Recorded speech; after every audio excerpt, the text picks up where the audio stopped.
Hi everyone, I am Dr. Navneet, homeopathic physician practicing in phase 3-1 Mohali. आज मैं एक symptom discuss करने जा रही हूँ जिससे कि बहुत सारी फीमेल्स अपनी लाइफ टाइम में सफ़र करती हैं। That is dysmenorrhoea. What is dysmenorrhoea? That is painful menstruation. Menses के दौरान पेल्विक रीजन में, लोअर डाउन में पेन होना। Is it normal? No, it's not normal. जब भी मेंसेस के दौरान आपको पेन है लोअर एब्डोमेन में, तो ये नॉर्मल नहीं होता। हमेशा जो मेंस्ट्रुएशन है वो पेनलेस होनी चाहिए। अगर आपको पेन है, इट मीन्स कि कोई ना कोई अंदर रीज़न है जिसकी वजह से ये पेन हो रहा है। तो आज हम जानेंगे कि ये कितनी तरह का होता है और इसको होम्योपैथिक में कौन सी ऐसी अच्छी दवाइयाँ हैं जो कि हमेशा के लिए इसको ठीक कर देंगी। तो अगर आप एक्साइटेड हो जानने के लिए कि ये कितनी तरह का होता है और क्यों होता है और इसके में होम्योपैथी में क्या इसका इलाज है, तो प्लीज़ आप इस वीडियो को एंड तक ज़रूर सुनिए। अगर ये वीडियो मेरी आपको अच्छी लगी तो प्लीज़ इसको लाइक कीजिए, शेयर कीजिए। और अगर आपने मेरा यूट्यूब चैनल सब्सक्राइब नहीं किया है, doctor Navneet homeopathic clinic Mohali, तो प्लीज़ सब्सक्राइब कीजिए, क्योंकि मैंने पहले भी बहुत सारी ऐसी वीडियोस बनाई हैं फीमेल डिसऑर्डर्स के ऊपर, प्रोलैक्टिन, पीसीओडी, एंडोमेट्रियोसिस, और आगे भी काफ़ी सारी वीडियोस आपके सामने आती रहेंगी। तो चलो शुरू करते हैं कि डिस्मेनोरिया होता क्या है। डिस्मेनोरिया होता है पेन होना मेंसेस के दौरान। ये दो तरह का होता है, प्राइमरी एंड सेकेंडरी। सबसे पहले हम डिस्कस करेंगे प्राइमरी। प्राइमरी क्या होता है? जिसमें कि कोई पैथोलॉजी नहीं होती, without any cause, without any pathology, sorry. कोई अंदर यूट्रस में, आपकी ओवरीज में, पेल्विक रीजन में कोई पैथोलॉजी नहीं होती। और ये यंग गर्ल्स में होता है। जब मेंसेस शुरू होते हैं तो जो फर्स्ट 2 ईयर्स होते हैं, 1 to 2 ईयर्स, उसमें ओवुलेशन नहीं होती, वो एनओवुलेटरी साइकिल्स होते हैं, उसमें पेन कम होता है। बट उस दौरान भी कईयों को फर्स्ट मेंसेस से ही पेन शुरू हो जाता है। और इसमें जो साथ में सिम्टम्स आते हैं, नोजिया, वॉमिटिंग, डायरिया, क्रैम्प्स बहुत ज़्यादा होते हैं इसमें, मतलब इनटॉलरेबल पेन होता है, और फेंटिंग अटैक्स भी हो जाते हैं गर्ल्स को। और जो ये पेन होता है हमेशा लोअर एब्डोमेन में होएगा, थाइस में जाएगा और बैक की तरफ जाएगा। और जो सेकेंडरी होता है वो होता है due to some pathology in the uterus और in the ovary, in the pelvic area.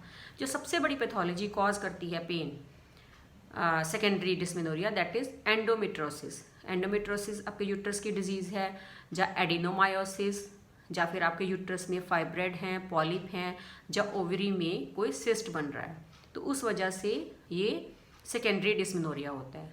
या आपकी कोई फेलोपियन ट्यूब्स में कोई पैथोलॉजी है, या कोई आपको यूट्राइन रीजन की टीबी हुई है, इनफर्टिलिटी की हिस्ट्री होती है सेकेंडरी डिस्मेनोरिया में, अब नॉर्मल डिस्चार्जेस हो सकते हैं पर वजाइना, और जो ब्लीडिंग है वो बहुत प्रोलॉन्ग्ड हो सकती है, या इंटर मेंस्ट्रुअल ब्लीडिंग भी हो सकती है। तो ये सेकेंडरी के सिम्टम्स होते हैं। और जो प्राइमरी जो डिस्मेनोरिया होता है उसमें जो पेन होता है वो फर्स्ट और सेकेंड डे ही होता है, थर्ड डे से वो पेन अपने आप रिलीफ हो जाता है।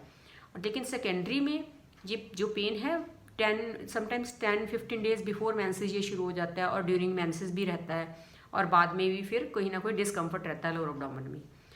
और जो प्राइमरी का सबसे बड़ा कॉज है, दैट इज जब जो हमारा मेंस्ट्रुअल साइकिल है उसमें ईस्ट्रोजन और प्रोजेस्टेरोन हार्मोन्स हैं वो रिलीज होते हैं, और जैसे ही मेंसेस आ गए ये दोनों का लेवल फॉल कर जाता है, और एक नया हार्मोन रिलीज होता है, दैट इज प्रोस्टाग्लैंडिन, जो कि पेन इंड्यूसिंग होता है। जिसमें ये ज़्यादा मात्रा में रिलीज होता है उसको पेन ज़्यादा होता है, और जिसमें ये नॉर्मल रिलीज होता है, कम होता है, तो उसमें पेन उन गर्ल्स को कम होता है। तो जो प्रोस्टाग्लैंडिन है वो करता क्या है कि यूट्रस की कंट्रैक्शन करता है, और वहाँ पे जो ब्लड फ्लो है उसको डिक्रीज करता है, जिस वजह से क्रैम्पी पेन होते हैं लोअर एब्डोमेन में। और ये जो प्रोस्टाग्लैंडिन है इसके पीछे भी एक एंजाइम होता है, जो अगर उस एंजाइम की लेवल बढ़ जाए तो वो ये प्रोस्टाग्लैंडिन ज़्यादा रिलीज होते हैं। तो ये वही सारा हाइपोथैलेमस पिट्यूटरी एक्सिस के थ्रू होता है। हाइपोथैलेमस जो हमारे डिस्टर्ब होती है, that is due to emotions, क्योंकि मैंने जो अपनी प्रैक्टिस में पाया है हर बीमारी का रीज़न ब्रेन से है। जब हमारा माइंड कहीं ना कहीं डिस्टर्ब होता है तो ये सारी चीज़ें शुरू हो जाती हैं, हार्मोनल इम्बैलेंस शुरू हो जाता है। तो बाकी बहुत सारे रीजंस हैं। हम आजकल हर चीज़ में केमिकल हैं, जो हम ऑइंटमेंट्स या हम अपने फेस क्रीम्स यूज़ करते हैं, लोशंस यूज़ करते हैं, लिपस्टिक यूज़ करते हैं, या फिर आपका शैम्पूज़ हैं, डिओज, परफ्यूम, सब में केमिकल हैं। और जो आपके मिल्क प्रोडक्ट है, मिल्क में बहुत सारे हार्मोन्स होते हैं, तो उसकी वजह से ये सारी प्रॉब्लम एग्रावेट होती है। तो और जो सेकेंडरी है उसमें पैथोलॉजी है, अगर उसको ट्रीट करने के लिए आपको पैथोलॉजी को रिमूव करना है। अगर एंडोमेट्रोसिस है तो एंडोमेट्रोसिस का ट्रीटमेंट देना पड़ेगा, पॉलिप है, सिस्ट है, उनको ठीक करना पड़ेगा। तो ये है टाइप्स। और अब हम जानेंगे कि इसको हम कैसे मैनेज कर सकते हैं पेन को। अगर तो आप सबसे पहले अपना लाइफस्टाइल ठीक कीजिए, कोई ना कोई एक्सरसाइज अपनी इन्वॉल्व कीजिए अपनी डेली लाइफ में, क्योंकि एक्सरसाइज से क्या होता है कि जो यूट्रस है उसका ब्लड फ्लो इंक्रीज होता है। सेकंड जो है, आप अपना जो डाइट है उसमें मिल्क एंड मिल्क प्रोडक्ट्स आप कम कीजिए, डायरी प्रोडक्ट्स कम लीजिए, और हाई फाइबर डाइट, और आप जो प्रोटीन डाइट ज़्यादा लीजिए। थर्ड जो है main, that is a homeopathic treatment. Homeopathy में ऐसी बहुत सारी दवाइयाँ हैं जिससे कि मैंने बहुत सारे पेशेंट्स को ये ठीक किया है।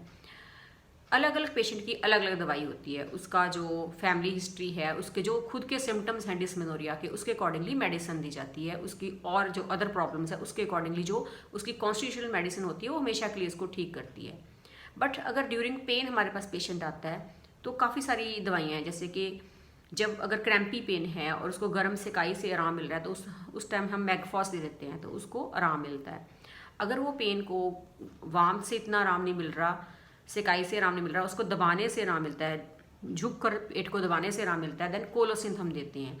और कई बार बहुत ही स्पाज्मोडिक पेन होता है कि एकदम से आता है एकदम से जाता है, तो उसमें हम बेलाडोना दे देते हैं। तो ये तो ड्यूरिंग पेन है, या फिर बहुत ज़्यादा पेशेंट है इरिटेबल है, क्राइंग है, बहुत ज़्यादा रो रहा है, बहुत ज़्यादा उसको मेंटली परेशानी हो रही है पेन की वजह से, देन कैमोमिला हम देते हैं। और कई बार होता है कि पेन वैसे पेशेंट को कोई डिजीज़ नहीं होती, कि कभी पेन हो गया बीच में, उसके पीछे हम रीज़न ढूंढते कि इस बार पेन क्यों है। जैसे कि पैर गीले कर लिए, कोई घर का काम कर लिया, उसमें काफ़ी देर उनके पैर गीले रहे, तो उसमें हम पल्सिटिला, सिलिका, ये मेडिसिन हम देते हैं। या फिर अकॉर्डिंग टू सिम्टम्स, जैसे कि विब्रूनम हमारी एक मेडिसिन है जिसमें कि क्या होता है कि अगर बहुत ज़्यादा क्लॉट्स पास हो रहे हैं और क्लॉट पास होने के बाद पेन में रिलीफ मिलता है तो हम विब्रूनम देते हैं। बट हम कॉन्स्टिट्यूशनल ट्रीटमेंट देते हैं, जैसे कि हमारे पास 3 ऐसी दवाइयाँ हैं जो अगर पेशेंट को पेन सिंस पुबर्टी है, जब से फर्स्ट पीरियड शुरू हुए हैं, तो उसमें पल्सिटिला, फाइटोलेका एंड सीपिया, और उनके जो सिम्टम्स बाकी पेशेंट के होंगे उसको मैच करके जो मेडिसिन दी जाएगी। और अगर ट्यूबरक्लोसिस की हिस्ट्री है फैमिली में या खुद की है तो हम ट्यूबरक्लाइनम भी इंडिकेट करते हैं। अकॉर्डिंग टू द जो होम्योपैथिक ट्रीटमेंट होता है वो होता है according to symptoms, according to हर कॉन्स्टिट्यूशन। हर लाइक कई लोग होते हैं कि शुरू से पेन नहीं हुआ, 3-4 साल तो नॉर्मल चला, उसके बाद शुरू हो गया, तो हम उसमें हिस्ट्री लेते हैं कि कहाँ पे उनका माइंड डिस्टर्ब हुआ, क्या रीज़न है।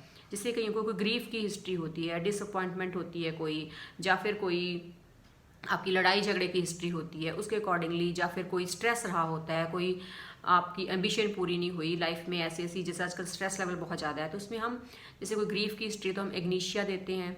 अगर कोई लड़ाई झगड़े की हिस्ट्री है, किसी की डोमिनेशन की हिस्ट्री है तो स्टेफिसिगिरिया, कार्सिनोसिन। एंड अगर कोई एम्बिशन आपकी पूरी नहीं हुई, आप बहुत एम्बिशियस थे, नक्सवामिका काफ़ी अच्छा काम करती है। लाइकोपोडियम दी जाती है अगर गैस वगैरह एसिडिटी बहुत ज़्यादा है पेशेंट को, लाइकोपोडियम से आराम मिलता है। और बाकी अकॉर्डिंग टू सिम्टम्स होते हैं, जैसे कि कईयों को होता है कि ब्लीडिंग भी ज़्यादा है और पेन भी बहुत ज़्यादा है, तो उसमें फॉस्फोरस इंडिकेटेड होती है। और कई बार क्या होता है कि ब्लीडिंग जैसे ही शुरू हुई पेन रिलीफ हो गया, उसमें लेक्सिस होती है। मैंने एक पेशेंट को लेक्सिस से ठीक किया है। और एक नेट्रेम्यूर मेडिसिन है, बहुत अच्छा काम करती है, जिससे बहुत सारी लड़कियां अनीमिक होती हैं, उनमें ब्लड की कमी होती है, तो ये ब्लड भी पूरा करती है। और ये जो लड़कियां होती हैं रिजर्व नेचर की होती हैं, और इसमें बहुत ज़्यादा मेंटली वो हेट्रेड वाली फीलिंग होती है, रिवेंजफुल नेचर होता है, अंदर ही अंदर घुटते रहना और प्लानिंग करते रहना, तो उसमें हम नेट्रेम्यूर देते हैं। तो इस तरह से अलग अलग दवाइयाँ हैं अकॉर्डिंग टू सिम्टम्स।